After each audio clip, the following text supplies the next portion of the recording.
1994 में आए। हमारे पिताजी इस ज्ञान में चलते थे और उन्हीं से हमको ये प्रेरणा मिला।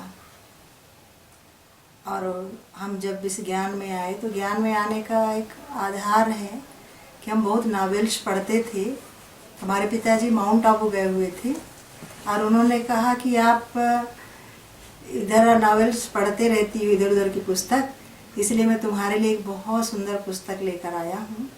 और वह पुस्तक था जीवन को पलटने वाली एक अद्भुत कहानी, ब्रह्मा बाबा की जीवन कहानी। जब उसको पढ़े तो ऐसा लगा कि इतनी गहरी और इतने विघ्न होते हुए भी बाबा ने इतना मेहनत करके सबके लिए इतना समस्याओं का सामना किया।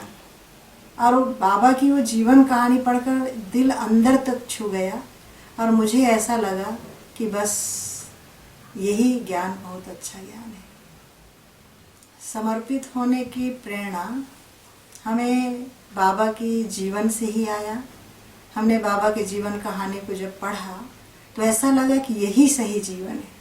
दुनिया में तो सब अपने लिए जीते हैं, लेकिन हमें कुछ ऐसा करके जीना चाहिए जो हमारा भी काम आए और दुनिया में भी कल्याण की भावना जागृत हुई।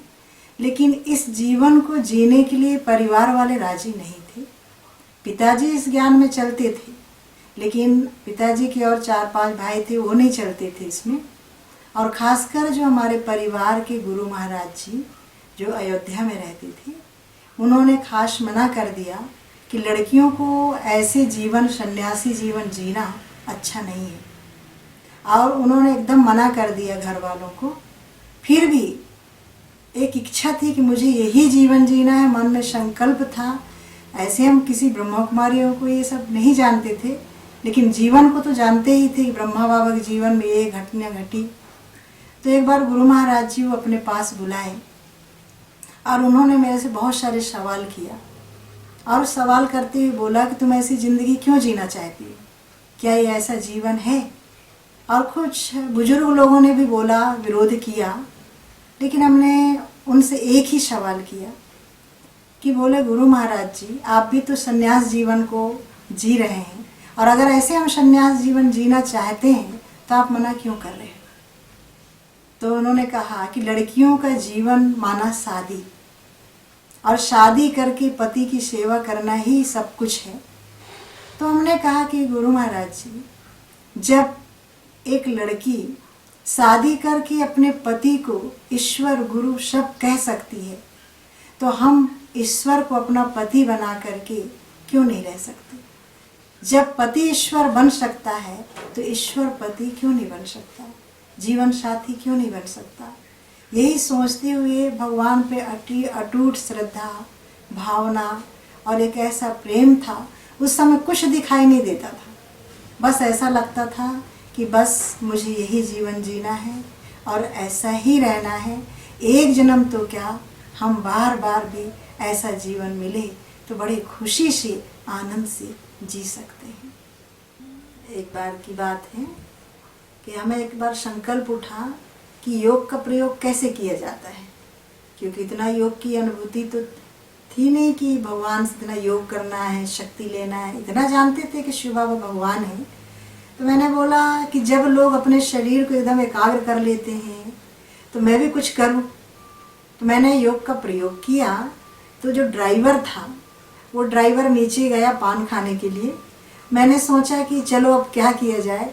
वाकई में अगर मेरे योग में इतनी शक्ति है तो बिगैर ड्राइवर का ये बस चालू हो जाए। बोले संकल्पों में पावर कैसे आए। और वो ड्राइवर पान खाने के लिए नीचे ठेला में खड़ा था और मैं संकल्प की और बस चालू हो गया। और जैसे ही बस चालू हुआ कि वो ड्राइवर दौड़ कर आया, वहीं गेट से उसको स्टीयरिंग को पकड़ा और मतलब दुर्घटना होते होते बची। तो मुझे ये पूरा विश्वास हो गया कि हम जो संकल्प करते हैं वो पूरा होता है। और मैंने बुरे संकल्प किए, ये चालू हो जाए। और यही संकल्प अगर हम अच्छे करते तो अच्छे के लिए हो जाता। तो उस समय से लेकर आज तक, आज मुझे 28 साल हो गए संस्था में रहते, मैंने जो भी संकल्प किया है, जो भी मैंने शिव बाबा से बातें की है, ऐसा कोई भी बातें, ऐसा कोई भी संकल्प नहीं होगा जो व्यर्थ गया हो। इसलिए मुझे लगता है कि मैं जो भी संकल्प करूं, किसी के प्रति भी करूं तो अच्छा करूं, किसी के प्रति भी निगेटिविटी ना करूं, पॉजिटिव ही आए। और आज तक वही आता आ रहा है। और मेरे जीवन में बहुत बड़ा अनुभव है कि मेरे हर एक संकल्प पूरा होते हैं। थोड़ा सा भी आया वो चीज़ सामने आ जाएगा, किसी को हमने याद किया वो भी आ गया। ये योग का बहुत बड़ी प्राप्ति है। और इसलिए हमको तो भगवान ने कहा है कि तुम कल्प वृक्ष के नीचे बैठे हो, और कल्प वृक्ष के नीचे बैठकर जो भी संकल्प करोगे वो पूर्ण हो जाएगा। तो हम इस कल्प वृक्ष के नीचे बैठ करके यही संकल्प करते हैं कि हमारा कर्म हमेशा श्रेष्ठ हो, अच्छा हो, और हम कोई भी ऐसे बुरे कर्म ना करें जिससे किसी का नुकसान हो या खुद का नुकसान हो। हमेशा संकल्पों में आता है कि हमारा भी कल्याण हो, परिवार का भी कल्याण हो, और सारे विश्व की आत्माओं का भी कल्याण हो। यही सबके प्रति हमारी शुभचिंतन और मनन चलता रहता है। ज्ञान में आने के पहले हमें बहुत शौक था कि हम खूब होटल में खाना खाएं, खूब फिल्म देखें। हम तो ऐसे फिल्म देखते थे कि रात रात भर भी, पहले VCR लाते थे छोटे, लेकिन कॉलोनी में पले हैं और मोहल्ले में ऐसे पले हुए हैं, तो रात संडे के दिन हम पूरा रात पिक्चर देखते थे VCR ला के। एक दिन में हमको हर सप्ताह में रात भर हमको 4 पिक्चर देखना था। और अपने यहाँ 2 टाकीज था जिसमें हम पिक्चर देखने जाते थे। दोनों टाकीज में एक ही दिन फिल्म देखना है, और शाम का खाना हमको होटल में खाना है।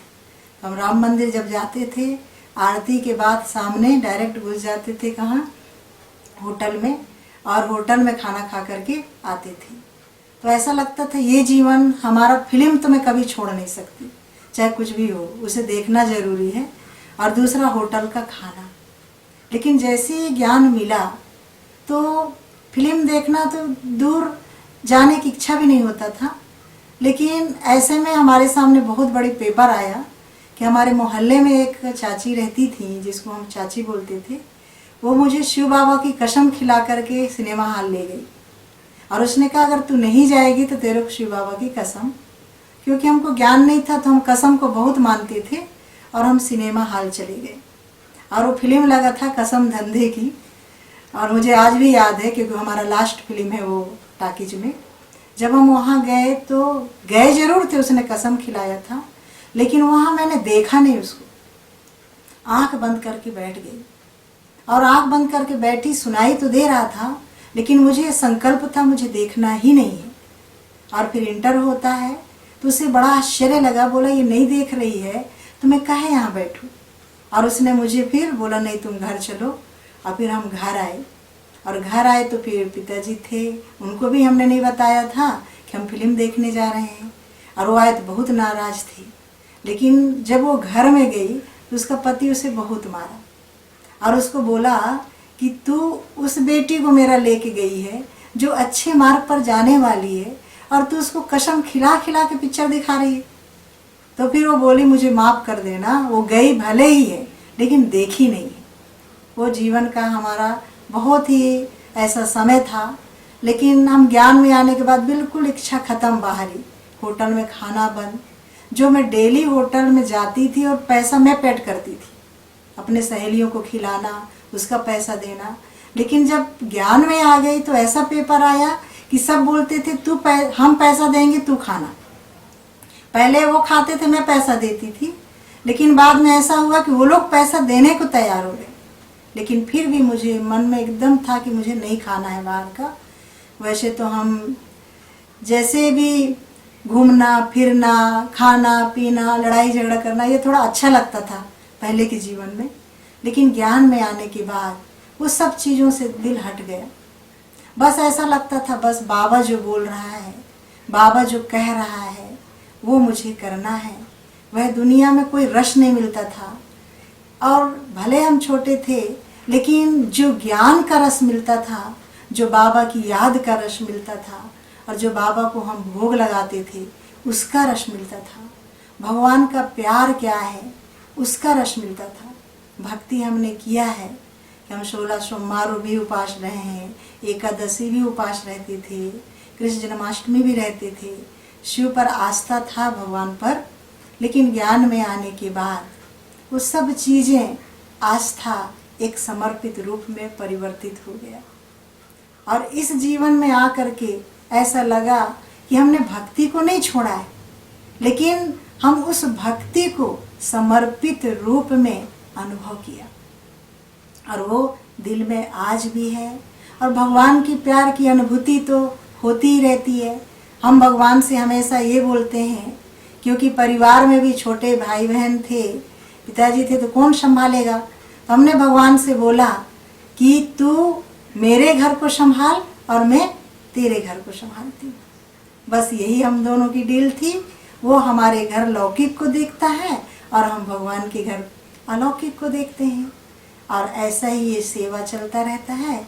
और इस जीवन में भगवान को अपना साथी बनाकर इस जीवन को हम अच्छी तरह से जी रहे हैं।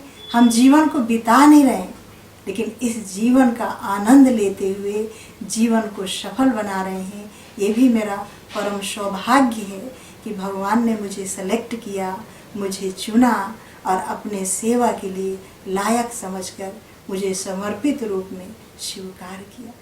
शुक्रिया है भगवान का, धन्यवाद है। ओम शांति।